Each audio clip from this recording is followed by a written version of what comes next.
Class fourth. आज मैं आपको अध्याय 10 अनमोल वचन पढ़ाने जा रही हूँ। इससे बहुत अच्छी सीख मिलती है।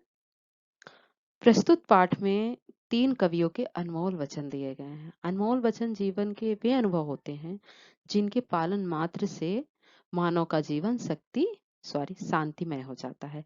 यानी अनमोल वचन से हमें क्या अनुभव प्राप्त होता है कि हमारे इससे जिसके पालन मात्र से जो मानव का जीवन होता है बहुत शांतिमय पूर्ण से आगे बढ़ता रहता है। तो चलिए हम इस अनमोल वचन के बारे में पढ़ते हैं। काल करे सो आज करे सो अब, पल में परलय होएगी, बहुरी करोगे कब। यानी काल करे सो, यानी आप जिस कार्य को कल करने वाले हैं, कल पर रखा हुआ है, उसे आज ही कर लो। और जो आज करने जा रहे हो उसे तुरंत कर लो। पल में परलय होएगी, यानी पल भर में पता नहीं क्या हो जाता है, फिर आप उस कार्य को कब करोगे। यानी कोई चीज यदि आप करना चाह रहे हैं, उसे आपने कल पर रख दिया कि कल कर लेंगे, तो उसे कल पे मत रखिए। जो करना है वो आज ही कर लीजिए। और जो आप आज ही करने वाले हैं, उसे तुरंत कर लीजिए। पता नहीं कल क्या हो जाए, फिर आपको समय मिले ना मिले ऐसा करने के लिए।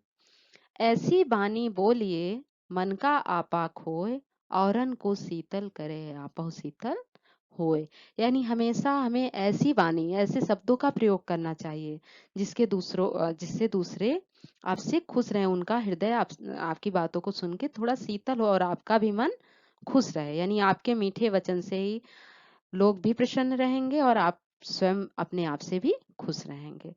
तरवर फल नहीं खात है, सरवर पियत न पानीर, परमारथ के कारणे संतन धरा शरीर। कभी भी जो तर होता है, वृक्ष होता है, वो अपने फल खुद नहीं खाता है, और जो नदी होती है वह अपना पानी नहीं पीती है। परमारथ के कारण संतन धरा शरीर, यानी वह परोपकार के कारण साधु जैसा शरीर धर के बैठी हुई है। यानी जिस प्रकार पेड़ अपने फल को नहीं खाता, नदी अपने पानी को नहीं पीती, ठीक उसी प्रकार हमें भी हमेशा परोपकार को ही अपनाना चाहिए, दूसरों पर कृपा करनी चाहिए, स्वार्थी नहीं बनना चाहिए, स्वार्थ के लिए नहीं जीना चाहिए। यह वाणी कबीरदास द्वारा है। अब देखिए आगे। बिगड़ी बात बने नहीं, लाख करे किन कोय, रहमन बिगड़े दूध को मथे न माखन होय। मथत मथत माखन रहे, दही मही बिलगाय, रहीमन सोई मीत है, भीर परे ठहराए। रहीमन असुआ नैन ढरी, विजय दुख प्रकट करे, जी दुख प्रकट करे, जाही निकारो गेहते कसना भेद कह दिए। जिस प्रकार बात बिगड़ जाने पर आप कितनी भी कोशिश कर लीजिए, फिर से उस तरह से बात नहीं बनती है। जैसे कि आप दूध अगर फट जाता है तो उसको कितना भी मथिए, उसमें से माखन नहीं होता, लेकिन अगर उसे बार बार आप मथ रहे हैं तो दही मही इधर उधर बिलगा जाती है। रहीमन सोई मित, जिस प्रकार हमारी मित्रता सो जाती है तो कितना भी संकट आए उसमें ठहराव नहीं आता। जिस प्रकार आंखों से जो आंसू होते हैं वो बहकर हमारे दुखों को प्रकट कर देते हैं। जाहि निकारो गेत, हमारे अंदर क्या दुख है वह भेद वो सबको बता देते हैं, जो हमारे आंखों आंखों के आंसू होते हैं। ठीक, यह रहीम की वाणी है। सुरसत के भंडार की बड़ी अपूरब बात, ज्यों खर्चे त्यों तो बढ़े, बिन खर्चे घट जाए। सुरसती यानी विद्या। विद्या एक ऐसा भंडार है जिसके बारे में हम बयान नहीं कर सकते।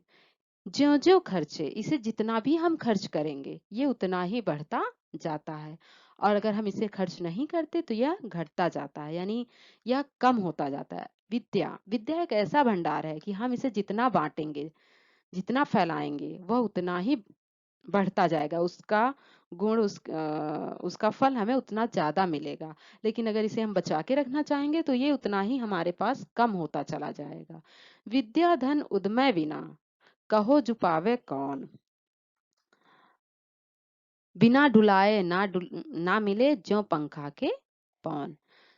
जिस प्रकार आप बिना प्रयास के, भई आपको पता है विद्या एक ऐसा धन है जो बिना प्रयास के नहीं मिलता।